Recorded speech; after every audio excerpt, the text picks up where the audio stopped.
Take a good look at these two images on the screen. There is only one calendar year between these two frames. However, nothing has changed in Russia during that time. First, focus on the image on the left. This recording is from late 2024. We are in a supermarket in the heart of Moscow, where the shelves still appear to be full.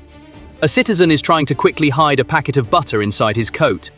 Since that day, Vladimir Putin has been telling us the same story. "We are deliberately limiting economic growth," he said. "Inflation is under control, and a recession is not even on the horizon," he added. But now, turn your eyes to November 15th, 2025. This is Yakutsk, the place where 90% of Russia's diamonds, gold, and uranium are mined. But what you see is not luxury. What you see is mud, misery, and desperate people queuing up to buy frozen meat. Don't think these two images are exceptional. When we turned our camera to the village of Ishma in the Tyumen region, we encountered a dystopian war economy tableau that even George Orwell could not have imagined. The roads are riddled with potholes. The asphalt was torn up years ago and never replaced. Yet in the midst of this ruin, there is one mechanism that remains alive. Huge loudspeakers mounted on a rusty pickup truck. This propaganda vehicle tours the dilapidated streets, blaring victory marches at full volume and calling on the people to die for the motherland. This truck perfectly sums up the current state of the Russian economy and the Putin regime. While civilian infrastructure crumbles, all of the country's resources, all of its energy, and all of its money are being channeled into propaganda and war. This is where Aleksey Nabiullina, the head of the Russian Central Bank, who has been hailed for years by Western media as the Kremlin's financial wizard, enters the scene. Nabiullina set aside her famous diplomatic and technical language and confessed the terrible truth. It is now very difficult to predict the impact of the West's new sanctions. This sentence is bureaucratic Russian for, "We are not in control, the steering wheel is locked, we don't know where we are going to crash." Worse still, Nabiullina told the Russian people and industrialists that the high-interest hell would last until the end of 2026. Nabiullina had raised interest rates to an astronomical level of 21%. This is panic-breaking. Vladimir Putin is pushing the economy's gas pedal to the floor with trillions of rubles in war spending, military salaries, and defense industry incentives. On the other hand, Aleksey Nabiullina is pushing the brake pedal to the floor by raising interest rates to stop rising prices. This is blowing up the Russian economy's engine. The most concrete evidence that the engine is exploding came from Defense Industry Director Aleksey Chadayev. Chadayev said that the economy is so locked up and credit is so impossible that companies are returning to barter agreements, as in the forgotten days of the 1990s. While the economy is reverting to a barter system internally, Russia's lifelines are being cut off one by one, ruthlessly, externally. If this were just a currency crisis, Russia would sell oil, find foreign exchange, and import food.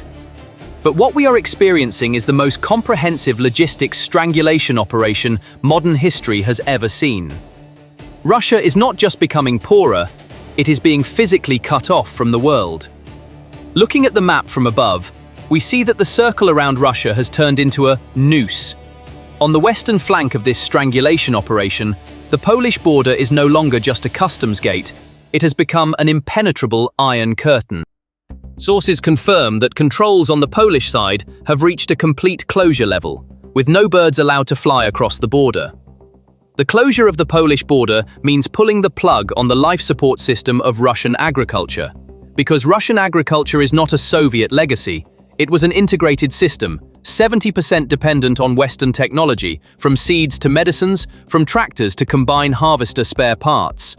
When the Western border closed, John Deere tractor parts did not arrive. Dutch seeds did not arrive.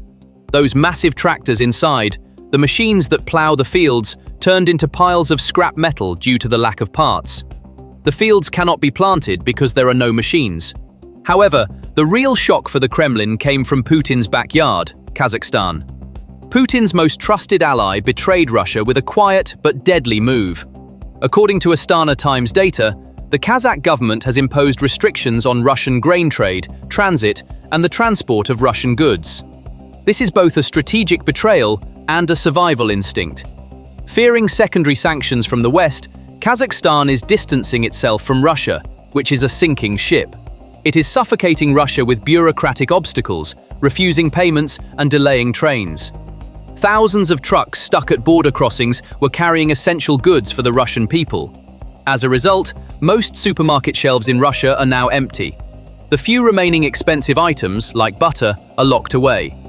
Butter prices have officially increased by 25.7% since the beginning of the year, and in some regions, the increase has reached 40%. The increase is so crazy that supermarkets now guard this staple food like they would a piece of jewelry or an iPhone. And this collapse isn't limited to butter. The numbers prove that Russians are now officially eating less. The statistics published by RBC Ukraine are shocking.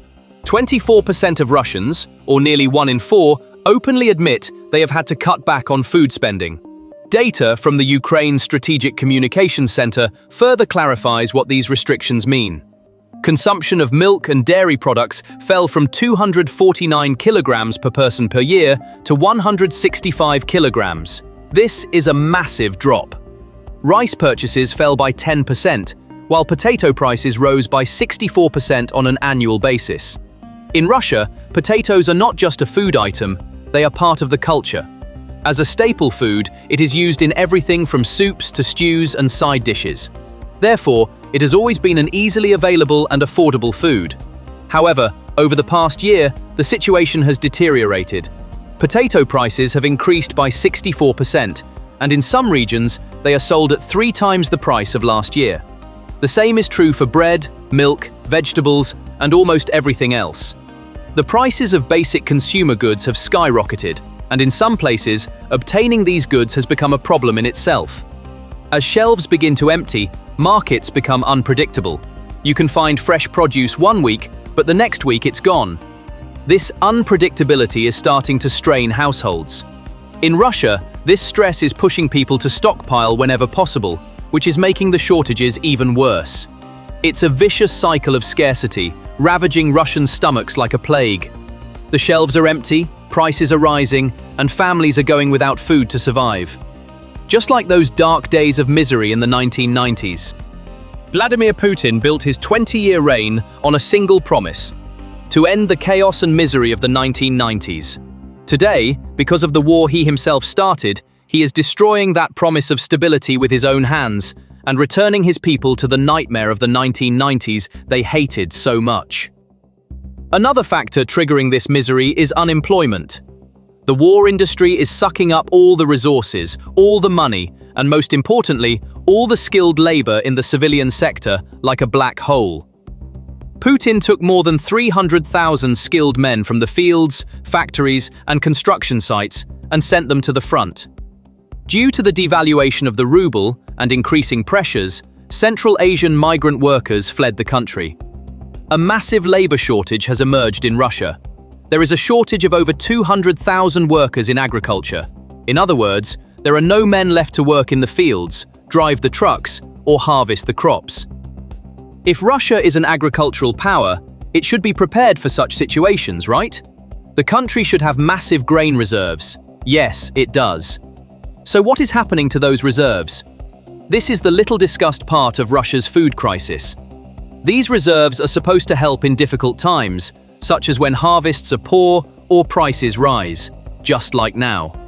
However, recently, this does not seem to be the case. Instead of using the reserves to lower prices and alleviate the shortage, the government appears to be holding on to them. Allegedly, a large portion of the grain is still sitting in warehouses. Worse still, some of it is being saved for export deals to other countries to make money.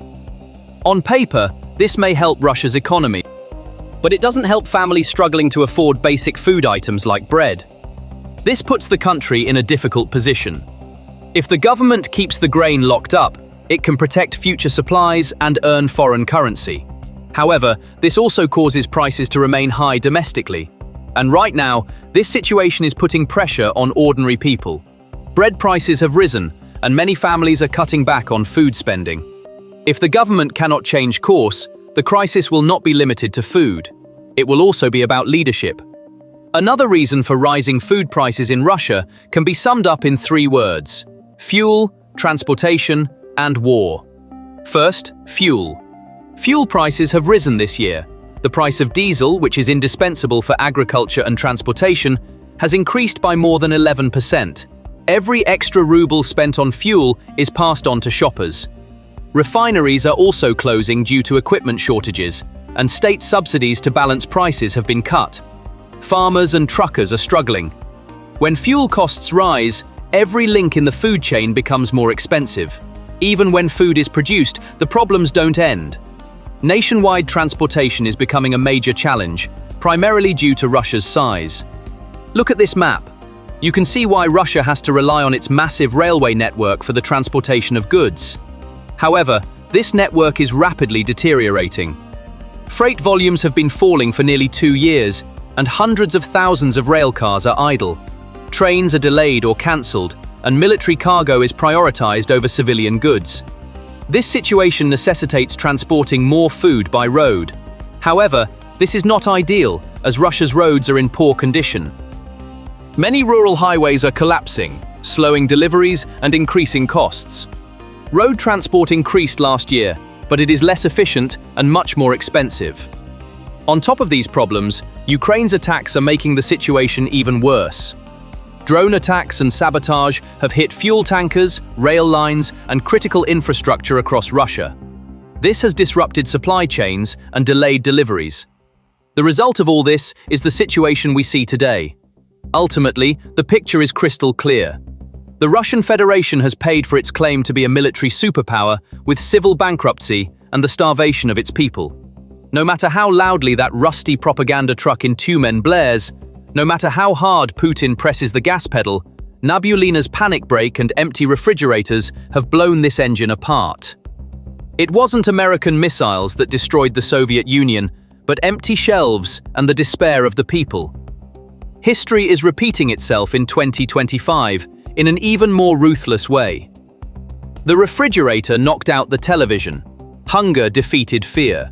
The question is no longer, can Russia win the war?